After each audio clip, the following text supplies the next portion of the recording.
Welcome to Baby's Birthday.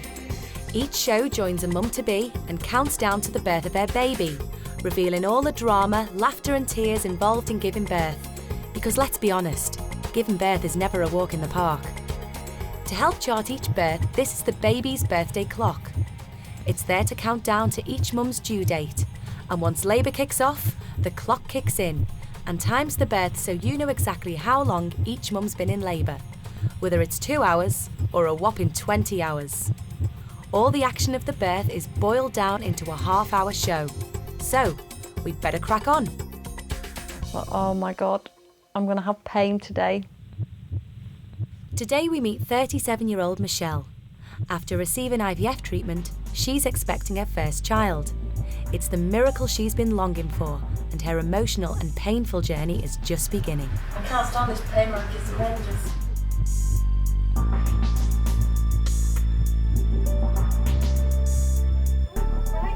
Right, yeah, there you are. Look, lazy again, sitting and watching blooming Quincy. Hey, it's all you ever do, you. Look. Oh, hello! Caught me out. Yeah, look. Receptionist Michelle Halsey has been married to 44-year-old football referee Mark for 4 years. They met when Mark was officiating a Bolton Wanderers versus Tranmere Rovers game and Michelle was working in the players' bar. And I went out, gave him his cup of tea, and he said to me, "Where's my biscuits? Have you not got any biscuits, darling?" And I thought, oh my God, he's a Cockney. Oh. And I understand she went all shivery when she saw me come through the door. And in the end, I ended up giving in and having a drink, and that was it. Love at first sight. Mark already has 2 grown-up sons from a previous marriage, and at the age of 24 he had the snip, leaving a tricky conversation to have with Michelle.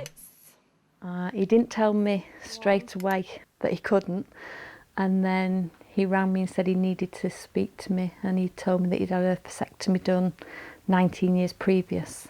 The chances of us having children are a sort of zilch. So I gave her the option that, you know, if she wanted to walk away, walk away. It was a case of, well, I might not be able to have any, so why give somebody up that love just for the sake of not knowing if he could give me a baby. I did try the reversal, but it didn't work. It was quite upsetting.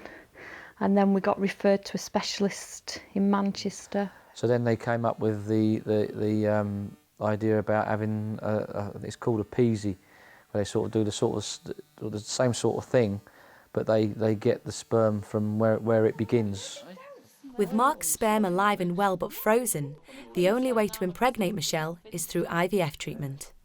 The hardest part of the treatment is the way you have to change your life for them first few weeks. Wherever you go, you've got to make sure you've got your needles, your solutions. I couldn't stick that needle in her, no way. But I mean, she'd done it herself. And you know, she's been quite brave, really. Even after extensive IVF treatment, there is only a 15% chance of success. It's so tiring, it's emotional. And then to get nothing at the end of it. When you start your period, that is the worst day of your life. Obviously, Michelle, this is the first time she's had a chance of having any children. When she found out it didn't work, it was a very emotional time. And then you've got to tell people it hasn't worked, and you've got to face going back into work. So the second time we kept it quiet from everybody.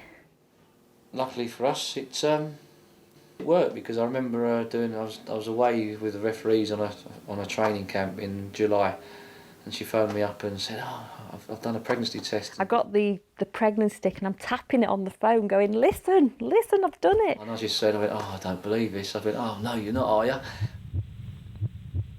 Now 4 days overdue, and with their new arrival imminent, Michelle and Mark focus on the important aspects of the birth. What's your biggest fear, Mark, while I'm in labour? Well, how shall I say it? Pooing yourself. And what are you going to do if I do? I'm going. So I know what she's True like. love. Yeah, I mean, to me, she's gorgeous anyway, but through the pregnancy, she seems to get better and better. Just the size, obviously, the size of her, but I mean, her actual, in herself, she just looks fantastic, and she looks better than ever. You sure that's all baby there? This baby means everything to us. We're a close couple. Everything we do together, near enough. And it'll just make our family complete. Now 12 days overdue, Michelle arrives at the hospital to be induced. That when the day actually came, we couldn't believe it. It was like Christmas Day, for me anyway. I thought, oh my God, I'm going to have pain today. That is when my nerves kicked in. Boring, isn't it? I'm only having an afternoon nap now. The good news is she started to dilate on her own. Already 2 fingers width, it's just a case of waiting for a bed in the delivery suite. Oh, I've been waiting for you all morning and now you're here. I don't want Thanks. Bloody nervous. After a 6-hour wait, Michelle finally heads down to the delivery suite and the fun begins. Sit over here, love. I'll get out your way. I'll sit here and relax. Put your feet up. Put your feet Don't up. tell him that, be asleep in a bit. I will and all. We'll wake you up when the baby arrives then, eh? I'm just going to perform a vaginal examination just to assess if there's any change from earlier this morning. And then break the waters, and that's just a form of sort of inducing Michelle and getting the contractions going, hopefully. But we'll see. Finally went down to the delivery suite of where there was breaking me waters. It's like a sharp nick. You feel it, but you don't feel it. Oh, God. Oh, yeah. I've just got it now. But when the water gushed out, I was so shocked because I expected it to be cold. And it was like hot water. And it was as though you was weeing the bed in your sleep and you're thinking to yourself, I shouldn't be doing this. But there's something else Michelle wasn't expecting. Right, it's what we call meconium, so they're a brownie colour, okay? That means that baby's had a poo inside of you. Because you're overdue by 12 days, it's not uncommon for that to happen when you're overdue. But it sometimes can be a sign of distress as well, so I'm just going to have to put you on the monitor. When they broke me waters and the nurse explained that the baby had had a poo inside me, and I thought to myself, oh God, this is dangerous for the baby. They explained that they'd put the drip in to speed the contractions up so that the baby could come out a lot quicker. Oh. Michelle's mum's here. We had decided beforehand that my mum and Mark would be present. Mark doesn't know what to do with himself and he hates hospitals. In situations like that, I think a girl needs a mum. The baby's had a poo inside. It took a bit of pressure off of me. A mum could take over, and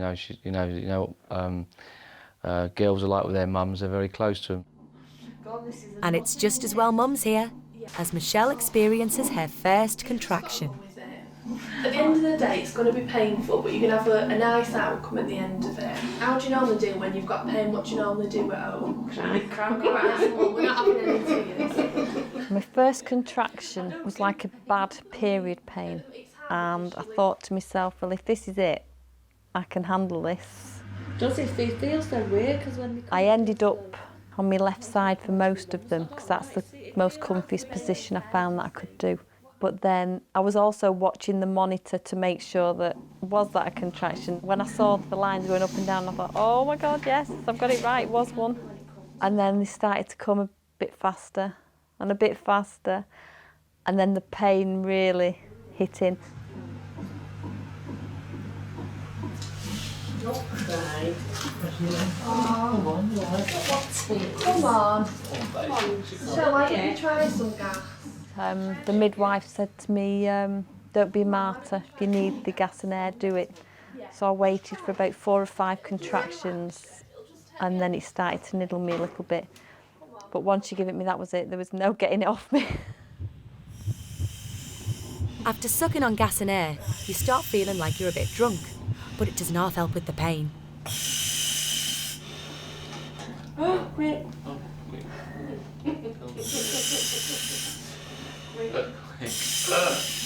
Quick, I need me fix. With the pain getting stronger, the midwife discusses options of pain relief with Mark and Michelle's mum.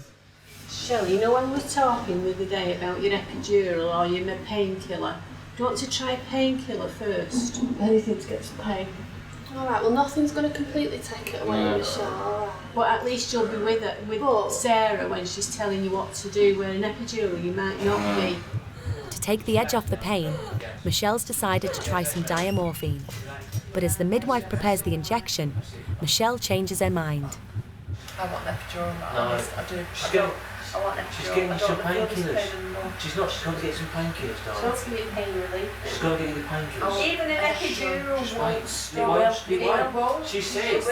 She's just said, darling. It will. I can't stand this pain, like it's horrendous. It's going in your bottom, this injection, Michelle, all right? With Sarah just about to inject the diamorphine, Michelle feels the need to push. I'm pushing. Okay. I'm not going to push.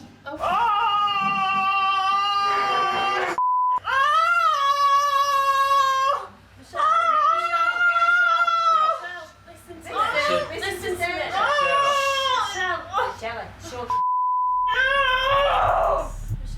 Coming up, will Michelle get the epidural she wants? Don't scream. No.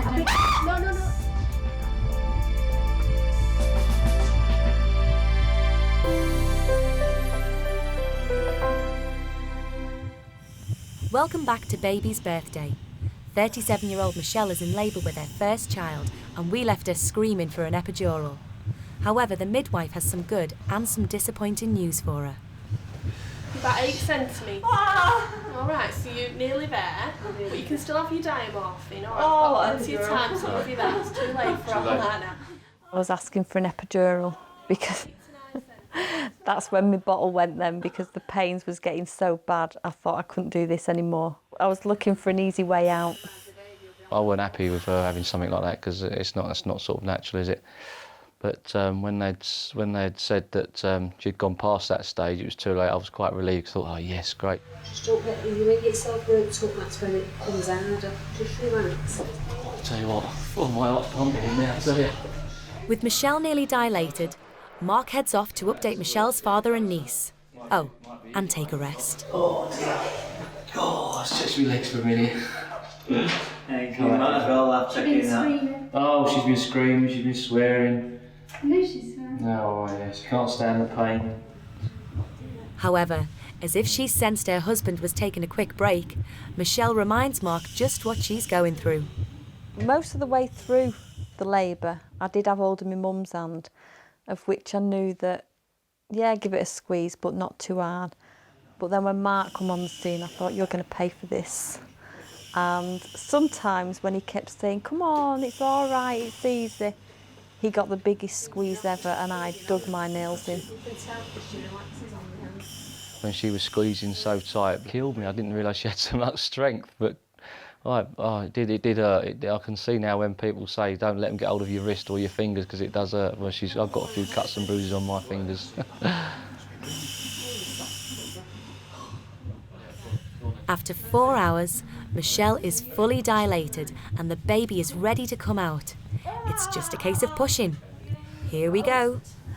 Push. Yeah, go on. When the midwife had said that I was fully dilated, I thought, this is it now. We've had the pains. It's going to get worse, but at least I'm 3/4 of the way through. When I had to start pushing, I did it a couple of times and then realised that I was pushing but nothing. I couldn't feel anything bearing down.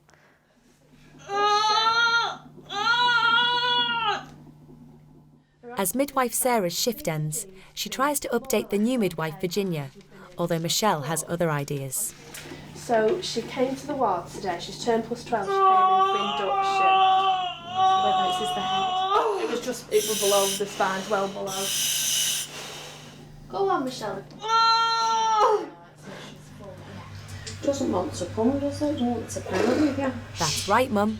Unfortunately, the baby doesn't want to come. So midwife Virginia suggests a change of position to get the baby moving. I think the medical term is squatting. This also gives Mark an unexpected new role. Move yourself, just give yourself a pull and get them legs moving. I don't know if I can say it on camera, but I mean, the smell that was coming up from down below was awful, absolutely awful. Get yourself right down. Let him take your weight. Oh, I'm coming. Right, go on now, really push down to that bottom for me. It may not smell of lavender and roses, but there has been some movement from the baby. It's just not necessarily the right movement. Something wasn't right. The midwife realised that the baby had moved. And I think I remember him saying it had gone back to back with me, but the head had moved from the down position to across. And ideally, when the baby is fitting into the pelvis, we should be able to feel the posterior fontanelle, which means that the baby's got its chin tucked to its chest, so it's in an ideal position. But at the moment, Michelle's baby is lying with its back towards hers. With the baby's head to one side, Michelle returns to the bed and comfortably into stirrups to allow the doctor to get, well, her hands in. The doctor had to move the baby physically with a hand on every contraction. A few of the times I screamed, of which I got in trouble for. Don't scream. No. But I have never, ever felt excruciating pain like I had then. Even though the pain's excruciating, the doctor's handiwork seems to have done the trick, and in no time the baby's head starts to appear, much to Michelle's bemusement. The baby's head appeared, and all I could hear him saying was, "Oh, it's got hair, it's got hair." And then on the next contraction I pushed and its head was sticking out. Chat, pop its head out. I did have a peek at the baby's head. It was emotional, really. Go on. And all I remember the midwife is saying, "Give me a hand and feel." And it was just like a wet, hairy rat. Oh, and I put my hand on it and it was a case of, what is it? Go on. It's not ready yet. Small push, just give me a small push. I know you've got to contract. You're doing great. You're doing great, the baby's almost here now. Come on, Come on. another push. And then on the next push, I think I pushed the baby's face out. It was weird, you've got this little head sticking out of you, which is causing an horrendous stinging pain. But then you get a shoulders and a body that's coming out of you, and you don't feel it. No, he said just pause. Come on.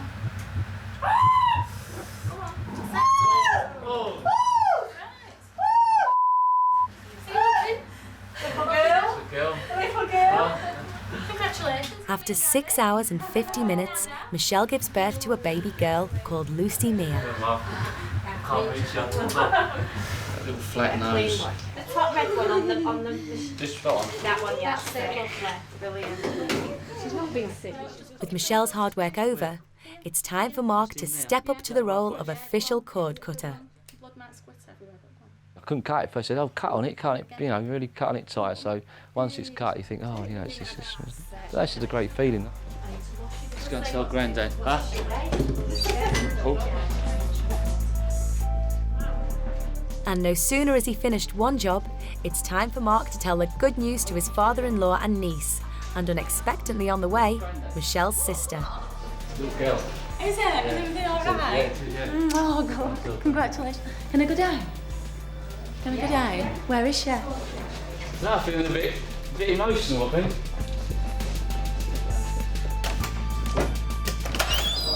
Granddaughter. Another granddaughter. Places, mate. Right. Told you, didn't I? Yeah. Just turning to 11, yeah. Juicy Lucy, eh? Who's your dad? Little girl, she's beautiful. When you hear him cry for the first time, you think, wow, it's perfect, everything's right. And then she puts her onto you. It's, I don't know, everything that's in your mind goes out of your mind and you just focus on that one thing. It's lovely, lovely.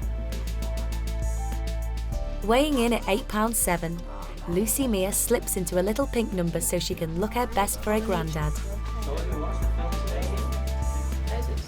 Beautiful, aren't you, Cook? Her eyes wide open, like she Look at the camera, darling. Oh, good. Look at you. She's gorgeous. Worth every penny now, man. Oh, yeah. Lucy Mia is now a week old, and for her mum, the novelty hasn't worn off.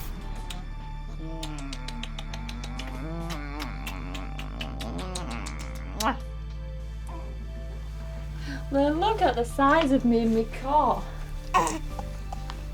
So tiny. And we've got loads and loads and loads of clothes. You're just spoilt, aren't you? You've got so many clothes and not enough bodies to put them on, aren't you, Dave? The feelings now of being a mum are just, wow, can't believe it. I mean, me and her dad sit here at night and we just keep looking at her, even during the day, and we can't believe what we've made. She's absolutely gorgeous. I know everybody says that theirs gorgeous, but she's just perfect in every way. As you get older, you realise the mistakes you've made, and now I've got another chance to bear a daughter and love her as much as I did my other two, and make sure that, you know, she gets a good start in life. I mean, we've got a picture of me when I was a baby and a picture of Mark, and I thought she looked like me until I received the picture of Mark today, and she's a spitting image of her dad. She didn't come as easy as what most babies come. Lucy was an IVF baby, and when I look back now, you think that, oh, what you go through. But when you see what you get at the end of it, it's well worth it. I don't think there's a better feeling in the world. She's fantastic, she's gorgeous, absolutely gorgeous, and I treasure her for the rest of my days. Got a fantastic baby, a fantastic husband, perfect family. What more could I ask for? If they wanted to, Michelle and Mark have enough frozen sperm to try for another baby. Whether it would work is an emotional and expensive journey they would have to take. For now, Lucy Mia is all they can think about, and they jump straight into the joys of parenthood.